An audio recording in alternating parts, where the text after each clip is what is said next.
Baiklah, di sini saya akan menjelaskan tentang obat thalidomid. Nah, di sini adalah foto struktur dari obat thalidomid tersebut. Nah, di lingkaran yang hijau ini merupakan cincin hidrokarbon yang ada di pada struktur obat thalidomid. Sebelum saya menjelaskan, saya akan jelaskan sedikit mengenai hidrokarbon. Hidrokarbon adalah senyawa organik yang mengandung atom C dan H. Hidrokarbon terbagi menjadi 3 jenis, yaitu alifatik, alisiklik, dan aromatik. Nah, atom C berikatan satu dengan yang lain membentuk rantai dan seri homolog CH2 berupa alkana, alkena, dan alkuna. Itu merupakan hidrokarbon alifatik. Yang kedua ada alisiklik. Nah, di sini atom C berikatan membentuk cincin. Dan satu lagi, hidrokarbon aromatik mempunyai struktur benzena atau berhubungan dengan benzena. Nah, di sini saya mempunyai gambar contoh dari alifatik, alisiklik, dan aromatik. Seperti yang saya katakan tadi, bahwa alifatik ini merupakan rantai dari atom C. Nah, dia membentuk seperti rantai. Sedangkan hidrokarbon alisiklik, dia berbentuk seperti cincin yang bisa berupa segitiga, segi 6, segi 4, dan lain-lain. Dan hidrokarbon aromatik ini seperti benzena, toluena, fenol.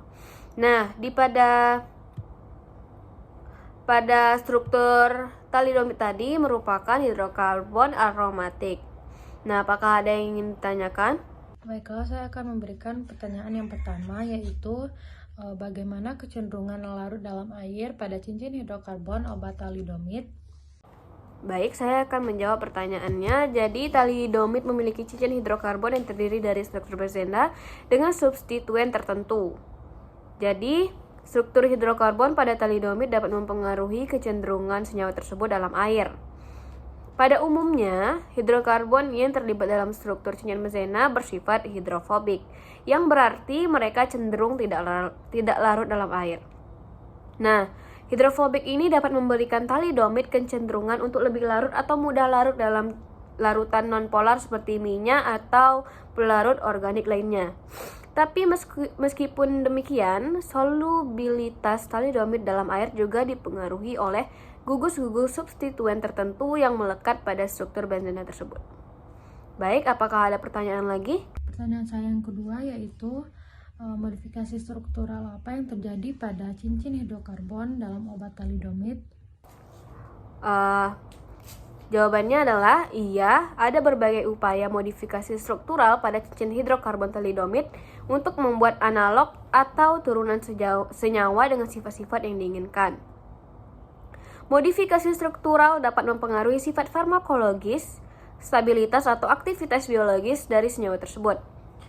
Nah, ada beberapa modifikasi yang bisa dilakukan. Yang pertama, modifikasi gugus substituen. Mengganti atau memodifikasi gugus substituen pada cincin benzena thalidomid dapat mempengaruhi sifat-sifat biologis senyawa. Misalnya, perubahan gugus fungsional dapat mengarah pada aktivitas farmakologis yang berbeda. Yang kedua, modifikasi panjang rantai alifatik. Mengganti atau memodifikasi rantai alifatik yang terkait dengan cincin benzena dapat mempengaruhi sifat hidrofobik atau hidrofilik senyawa, mempengaruhi kelarutan dalam pelarut tertentu atau distribusi dalam tubuh. Yang ketiga, modifikasi posisi substituen di cincin, yaitu menentukan posisi substituen pada cincin benzena dapat berdampak pada aktivitas biologis, misalnya menggeser posisi substituen dari orto ke para atau meta, dapat mempengaruhi interaksi dengan reseptor atau target biologis. Yang keempat, ada modifikasi struktur cincin itu sendiri. Ada beberapa penelitian yang mencoba mengganti cincin benzena dengan struktur heterosiklik atau mengubah ukuran cincin untuk memodifikasi sifat-sifat senyawa.